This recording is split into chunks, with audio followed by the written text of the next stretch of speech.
It's Friday. It's 12:30-ish. That can mean only one thing. It leaves me only to introduce my co-host and guest, Mr. Jerry Lyons, the Count of Content, the Duke of Disaster, the Prince of PR, Mr. Lyons. Sing us in. Why am I the Duke of Disaster? I like the other two. You got to be careful with the first one you said, because slip of the tongue, career's finished. Both our careers could be finished very quickly. Yeah. Somebody would get triggered. Jerry, how are you? How's your week been? It's been good, actually. It's been really good. I spent a lot of time getting ready for an event. We're breaking into new territory in the club, so that's interesting, dealing with event companies and stuff like that. So that's been interesting, how that world works. Very good, really, just good.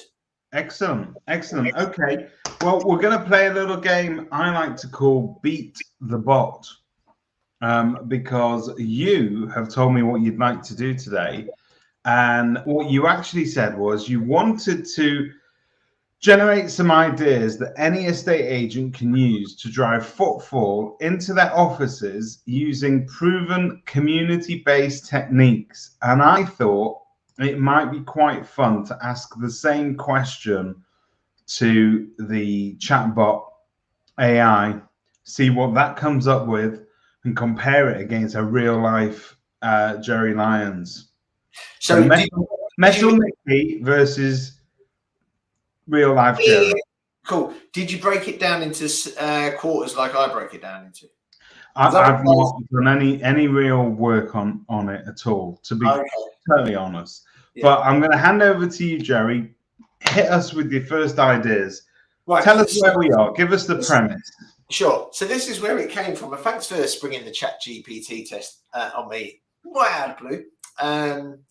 But the idea for what we're about to share is I was in one of our local members down the road from me, my nearest member of the content clubs, just 2 miles down the road, sitting in his office having a cup of tea about something, and a woman walked in and she said, "Oh, I've got probate. It was a probate sale. I'm thinking of getting somebody in to value my old dearly departed mum's property." And she said, "I've lived in this town 30 years. I didn't know your place was here." Okay. What's mad about that is it's kind of off the busiest street and a walk through and this sort of thing. And it got me thinking, I thought, how do you A, drive footfall, and B, just stand out, get noticed, get on people's radars? This woman had no need for an estate agent until sadly her mum passed away. So in the past, we've sort of done things like this, and other people have, and Agents Giving have as well, these campaigns to drive footfall. So it's make your agency's office a collection point. Now, some people will go all throughout the year, collection point, food bank, which is good. That's better than nothing. That's really, really good. Don't get me wrong. But we've come up with 4 things that we've seen agents do over the years that are in seasonal, so you can change it up a bit. So it's not just, you're not just seen as a place that collects for food banks. You're helping more parts of the community.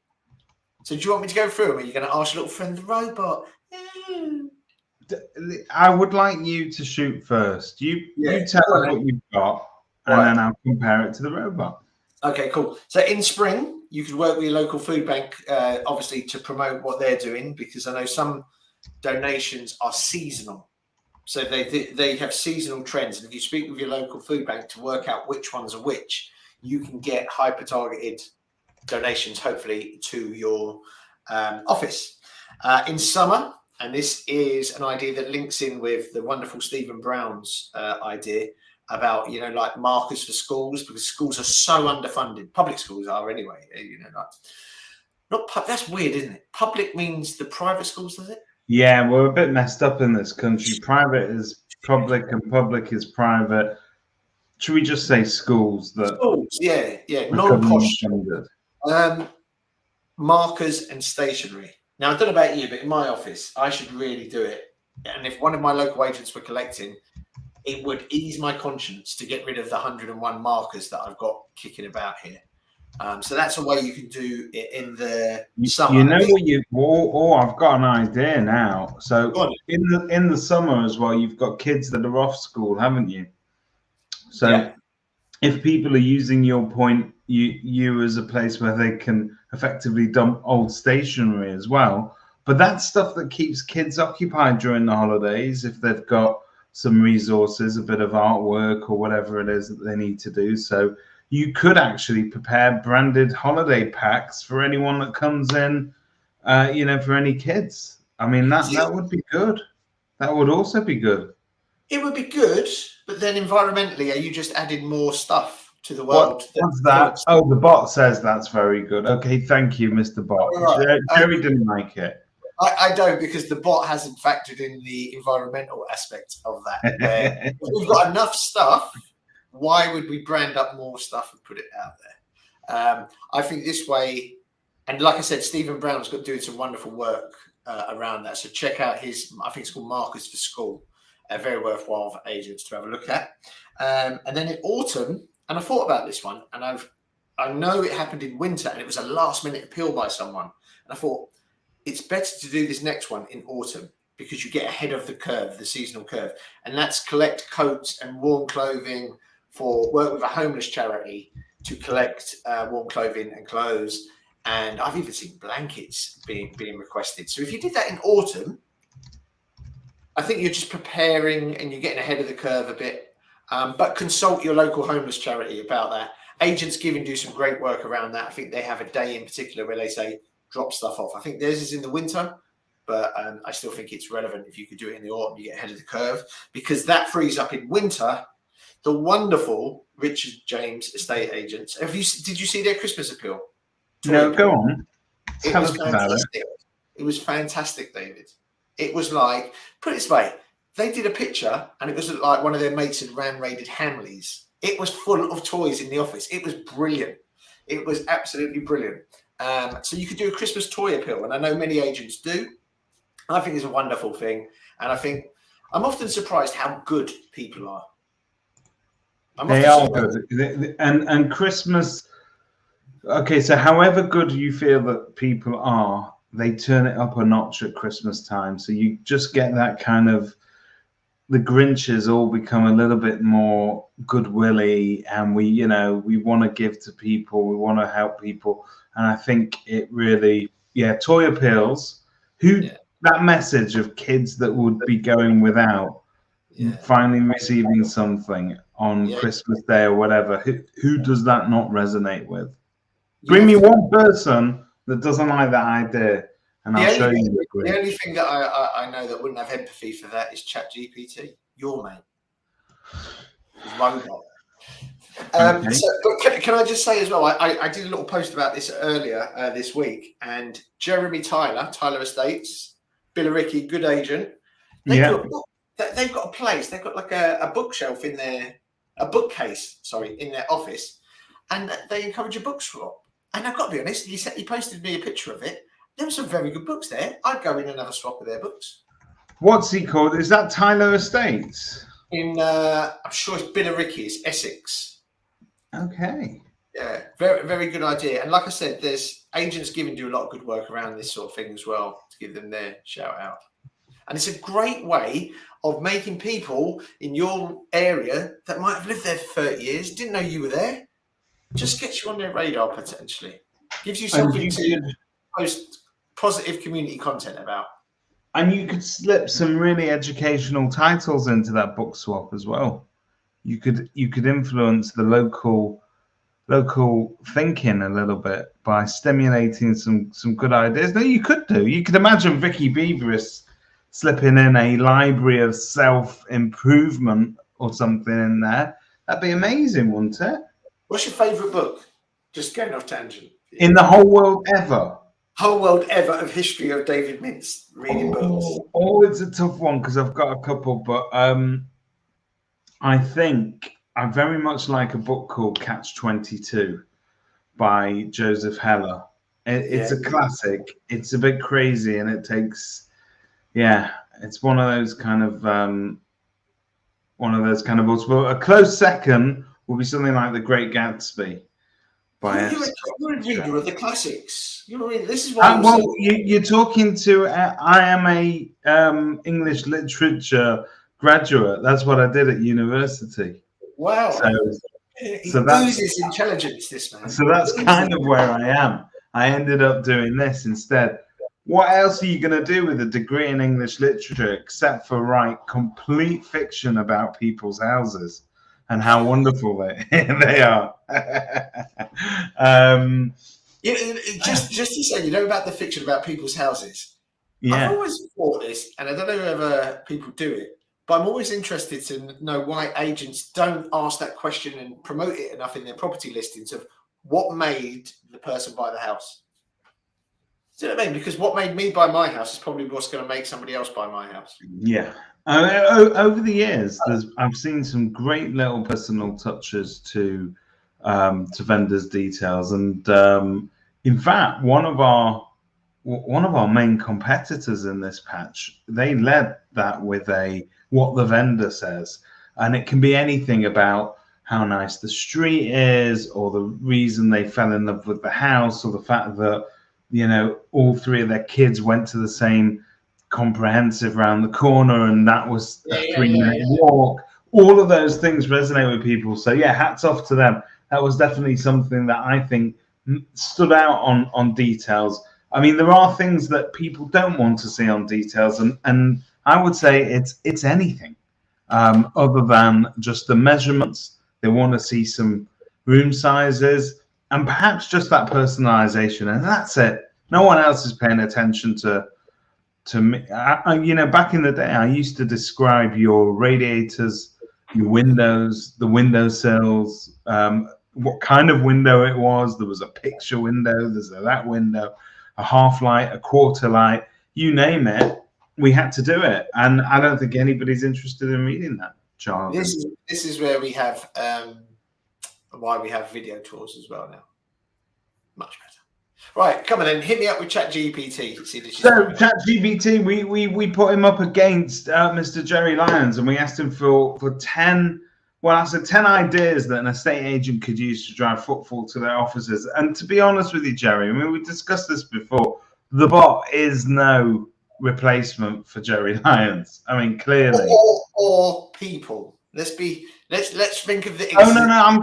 I spoke with your wife this week, Wendy, and she's very seriously contemplating replacing you with a ChatGPT type system. So let's not rule that out. Yeah, it probably is. Okay, here we go. So ChatGPT reckons you could partner with local businesses and organizations to host community events, such as charity fundraisers and networking events at your office. So you could do that, couldn't you? A lot of people do those sort of Macmillan coffee mornings and so on. So you could do that for a local charity dead easily. Although I've always wondered how much people actually want to go into an estate agent's office and have a coffee with them. So if you are going to do it, make sure that you've got some good cakes on and biscuits. The coffee and tea has to be top notch. Maybe even go somewhere like M&S for a nice, a nice spread. But what you want it needs to be a welcoming environment. The worst thing in the world is encouraging all these people into your office and then them be stood around like at some awkward Christmas party where nobody really knows where they're meant to sit or what they're meant to do. So think about those things. To quote Del Boy, you don't want them standing around like a spare one at a wedding. Yeah. So ChatGPT also reckons you could host a neighborhood garage sale from your office where people bring their old junk into your office and you can sell it. I've got to say, I'm not sure that's gonna go down.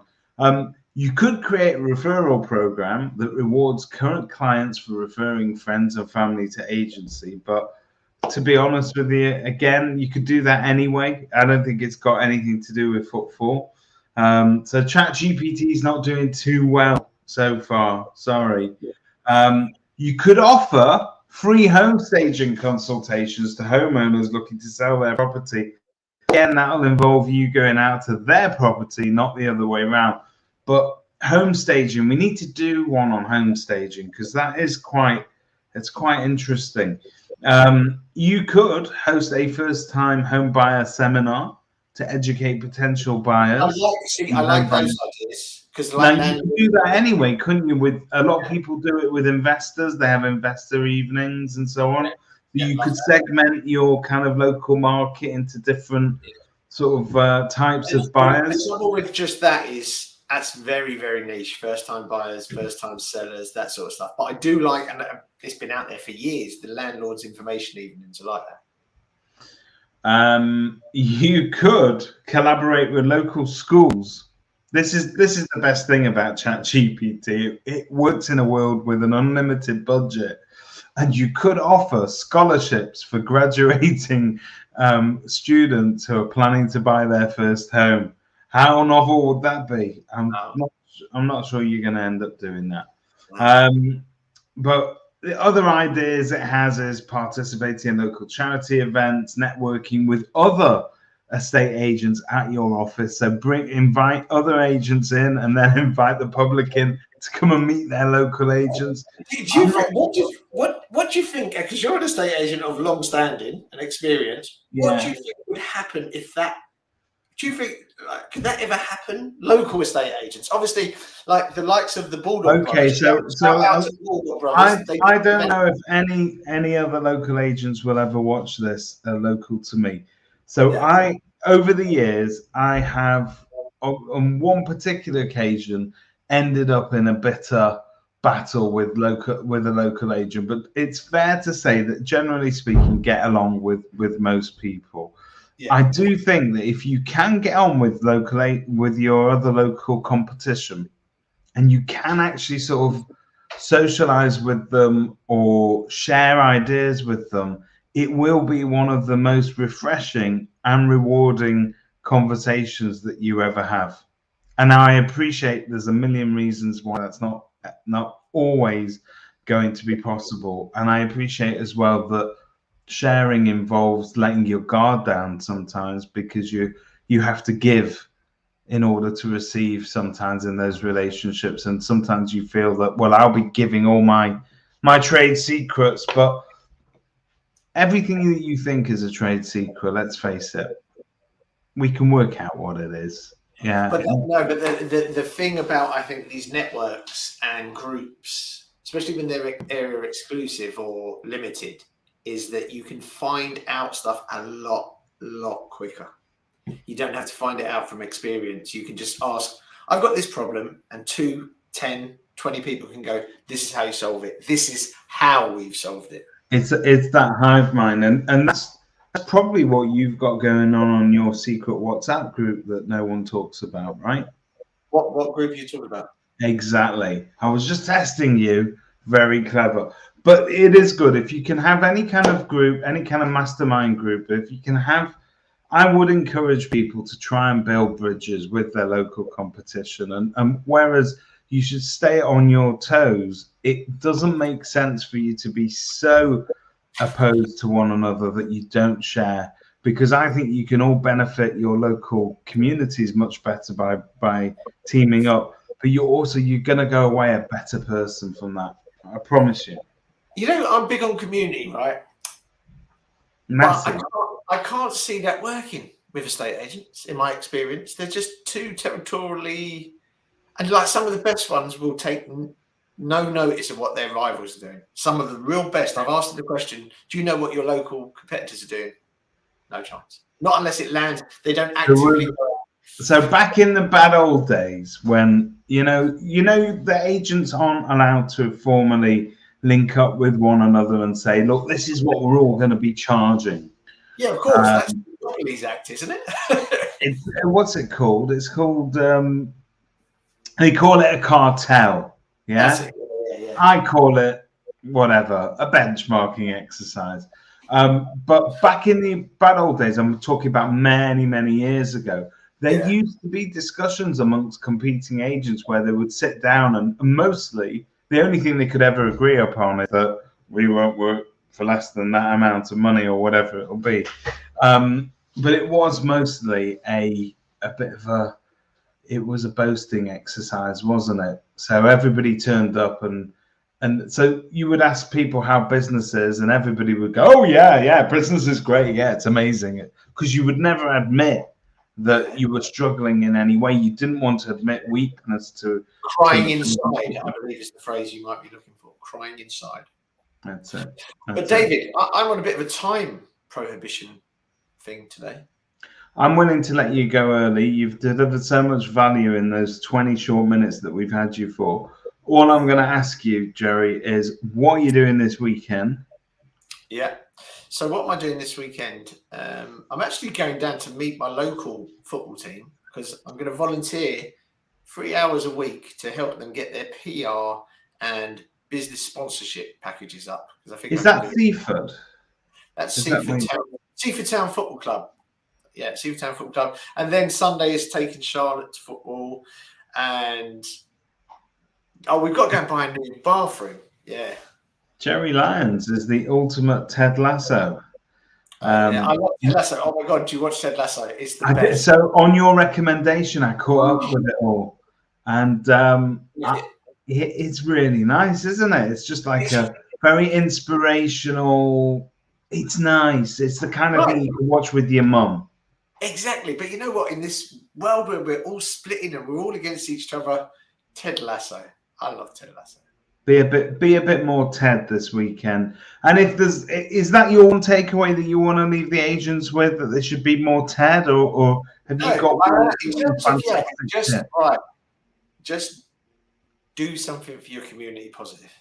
Do something positive for your community, whatever it is. Even, you know what, it could even be just ring up and go and check on someone who runs a community group, because it's quite lonely places. I'm not saying you have to give them your money, your time, maybe a bit of time and expertise even. Time is the most valuable gift you can ever give anybody. Yeah. Do you know how children spell love?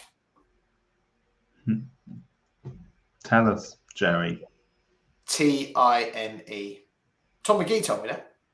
Is that right? Tom McGee told me that this morning. That's how I remembered. Tom McGee told me. Must be true then.